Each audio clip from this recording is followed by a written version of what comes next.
4 people has a risk of developing cancer throughout their lifetime.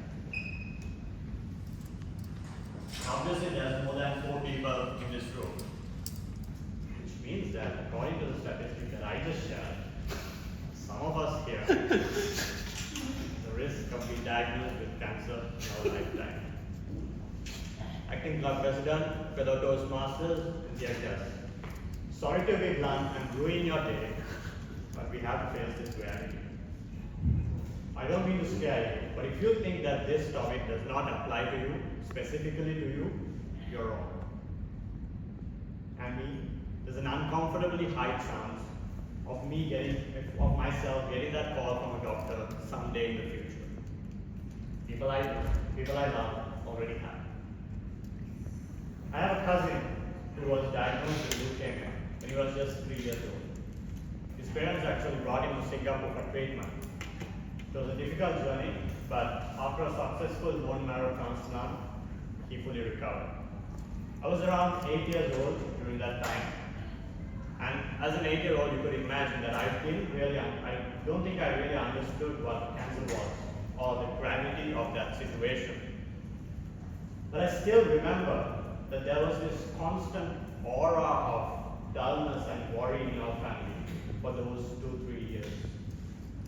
And I also have memories of looking at my cousin and feeling strange. He was this healthy, chubby, normal kid. And after a few months, he had gotten so thin and frail, lost all his hair for chemotherapy, and scars all over his body under his eyes from medication. And as an 8-year-old, you could imagine, I was really trying to understand what this terrible disease was.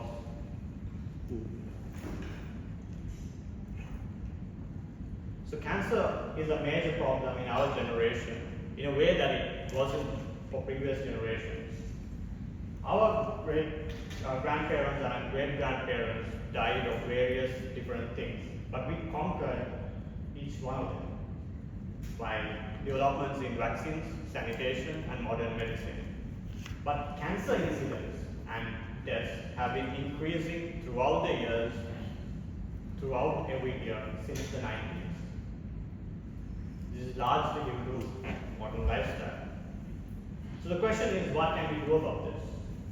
Before I answer the question, let me give you a quick overview of what cancer really is, because most of us get this wrong. Cancer is us. It's just that it's too much of us. What do I mean by that? Our cells in our body, they divide and multiply. That's how we stay alive. But cancer is when these cells can't stop doing that. It divides and multiplies and keep on doing that uncontrollably. And when these divided cells belong together, we call it a tumor. That's what cancer is. So going back to the question, what can we do about it? Turns out the best fight against cancer is prevention and early detection. You see, there are 4 methods that doctors treat cancer: cut, burn, poison, and melt. Cut means surgery, burn meaning radiotherapy, and poison, chemotherapy, and drugs that melt cancer. And as you know, there are 4 stages of cancer. Stage 1, where it's called the early stage of cancer. This is a small localized tumor, and if caught at that stage, doctors can do surgery, cut it out, be done with it, and the recovery is smoother. And also, survival rates are high as 80 to 99%. And then there's stage 2 and stage 3 cancer, which is called regional cancer. This is where the tumor cells has started to become more aggressive and start invading nearby tissue. Survival rates plummet to 20-25%. And at this stage, doctors will have to cut, surgery, and even do burn, and even sometimes use chemotherapy. So the recovery is not that smooth.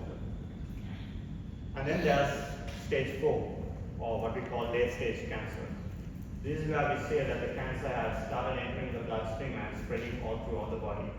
So this is the most critical stage, and survival rates drop down to single digits, 1 to 9%.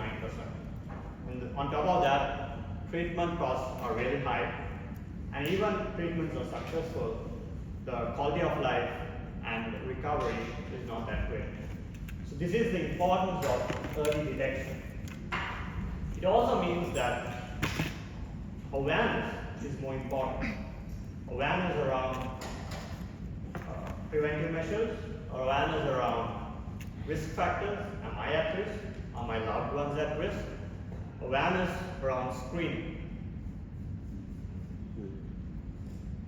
So, prevention is the best resort. So we should start including preventive habits into our daily lifestyle. This could mean cutting down on salt, cutting down on sugar, cutting down on excessive consumption of highly processed, ultra-processed food, especially meat, regular exercise. And a big thing is managing your stress as well. Because, as you know, prolonged stress is a contributing factor to many types of diseases, including cancer. Cancer does not always announce itself with symptoms. It often whispers. And if we are not listening, we could miss it. So I invite you all tonight, don't wait for a wake-up call. Be your own. And together, we could save lives. And I invite you to be a voice in your circles around preventive health and early detection. We could save lives, and it could be even your own.